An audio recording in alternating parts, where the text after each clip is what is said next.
এবং বাংলাদেশের জনগণ, বিশেষত আমার কাউনিয়া পীরগাছার আপামর জনতা, তাদের কাছে কৃতজ্ঞতা।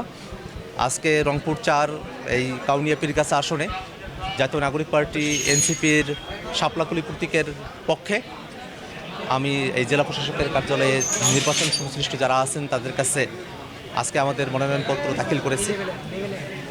সারা দেশে মনোনয়নপত্র দাখিল করার আজকে একটা তুমুল আলোড়ন তৈরি হয়েছে, একটা উৎসবের আমেজ তৈরি হয়েছে এবং আমরা বাংলাদেশে সুষ্ঠু নির্বাচন অংশগ্রহণের জায়গা থেকে এবং বাংলাদেশের রাজনীতিতে এক শান্তিপূর্ণভাবে ক্ষমতা হস্তান্তর যে সুন্দর একটা আবহাওয়া আমরা দেখতে চাই, তার একটা পরিবেশ এখন পর্যন্ত রংপুরে বিদ্যমান আছে। যে পরিমাণে বিগত সময়গুলোতে হানাহানি এবং মারামারির ঘটনাগুলো ঘটেছে, বিভিন্ন জায়গায় চাঁদাবাজি, সন্ত্রাসী, বিভিন্নভাবে খুন খারাপির ঘটনাগুলো ঘটেছে, এই খুন খারাপির ঘটনাগুলোতে এখনও পর্যন্ত কাউকে বিচারের আওতায় নিয়ে আসা সম্ভবপর হয়নি।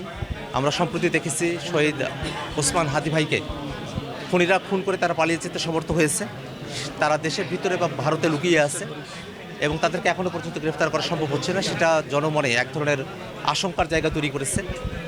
আমরা জনগণের নিরাপত্তা, জনগণের ভোটের অধিকার এবং শান্তিপূর্ণভাবে ক্ষমতা হস্তান্তরের জন্য এই অন্তর্বর্তীকালীন সরকার, বিশেষত নির্বাচন কমিশন, তারা এই সময়টাতে দায়িত্বে রয়েছেন।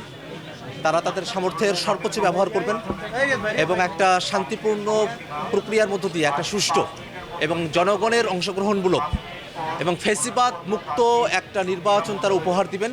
সেটাই নির্বাচন কমিশনের থেকে এবং অন্তর্বর্তীকালীন সরকারের থেকে আমাদের প্রত্যাশা। রংপুর 4 কাউনিয়া পীরগাছা আসনে আমার নিজের জন্মস্থান, সেখানে আমি জন্ম নিয়েছি, বেড়ে উঠেছি। দীর্ঘ সময় ধরে এই অঞ্চলের মানুষের সঙ্গে একটা হৃদ্যতার সম্পর্কের মধ্য দিয়ে আমরা এই বয়সে উপনীত হয়েছি এবং অন্তর্বর্তীকালীন সরকার গঠনের সময় থেকেই আমি কাউনিয়া পীরগাছা এই আসনের প্রতিটি প্রান্তে যাওয়ার চেষ্টা করেছি। এই আসনের নানা বর্ণের মানুষেরা, হিন্দু, মুসলমান এবং এখানে ভিন্ন জাতিসত্তার কিছু মানুষও রয়েছেন, যারা মুরব্বী আছেন, যারা তরুণ আছেন, যারা নারীরা আছেন, সকল শ্রেণী পেশার মানুষ, শিক্ষিত, স্বশিক্ষিত, কৃষক, শ্রমিক, মজুর, তাদের সকলের কাছে আমরা সবসময় ইতিবাচক একটা বার্তা পেয়েছি। যেহেতু সমঝোতার মধ্য দিয়ে সামনে নির্বাচনে জাতীয় নাগরিক পার্টি এনসিপি আমরা অংশগ্রহণ করছি, সেক্ষেত্রে আমাদের শরিক সমঝোতার যে দলগুলো আছে তাদের সঙ্গেও আমাদের একটা ভালো ধরনের যোগাযোগ হবে।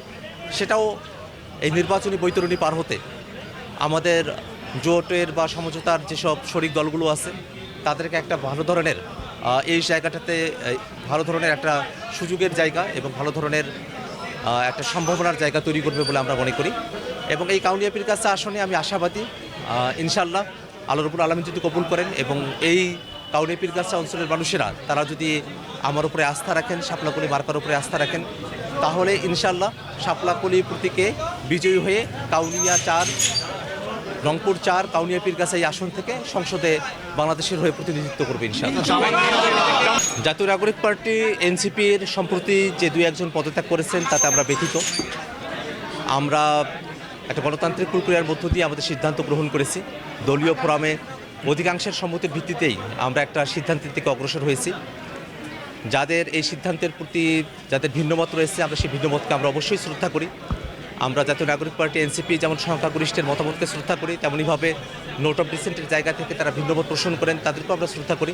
আমরা মনে করি যে তাদের যে পদত্যাগপত্রটা আমাদের কাছে জমা করেছেন সেটা এখনও অফিসিয়ালি গৃহীত হয়নি।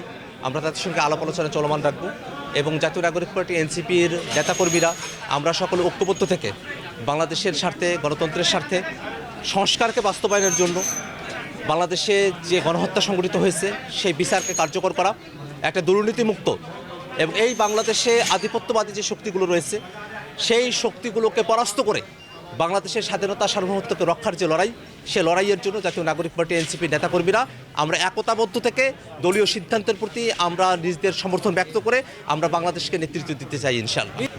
আমাদের সারা দেশেই আমাদের প্রার্থীরা যারা ছিলেন তারা যেখানে সমঝোতার বিষয়ে রয়েছে সেখানে তারা উইথড্র করবেন, আবার আমাদের যেখানে রয়েছে সেখানে অন্য দলের যারা রয়েছেন তারা উইথড্র করবেন এবং খুব অল্প সময়ের মধ্যেই এই 300 আসনে আসন বিন্যাসগুলো এবং গঠনের যে বিষয়গুলো আছে সেটা আমরা আপনাদের কাছে পরিষ্কারভাবে উপস্থাপন করব এবং আপনারা জেনে থাকবেন যে এবারের যে নির্বাচন, সেই নির্বাচন শুধুমাত্র জাতীয় সংসদ নির্বাচন না, শুধুমাত্র সরকার পরিবর্তন বা সরকার গঠনের নির্বাচন না। এই নির্বাচনটা গণভোটের মধ্য দিয়ে সংস্কার বাস্তবায়নের জন্য বাংলাদেশ রাষ্ট্রটাকে নতুন করে গড়ার একটা নির্বাচন। সেই নির্বাচনে বাংলাদেশের জনগণ তারা যেন সংস্কারের পক্ষে থেকে, জুলাই সনদ বাস্তবায়নের পক্ষে থেকে গণভোটে তাদের হ্যাঁ ভোট প্রদান করার মধ্য দিয়ে বাংলাদেশ রাষ্ট্র কাঠামোকে নতুন করে গড়ার যে সুযোগ, সেই সুযোগকে তারা যেন সঠিকভাবে বাংলাদেশি বাস্তবায়নের একটা পথ তৈরি করেন, সেজন্য বাংলাদেশের আপামর জনতার কাছে আমরা আমাদের আহ্বান রাখতে চাই।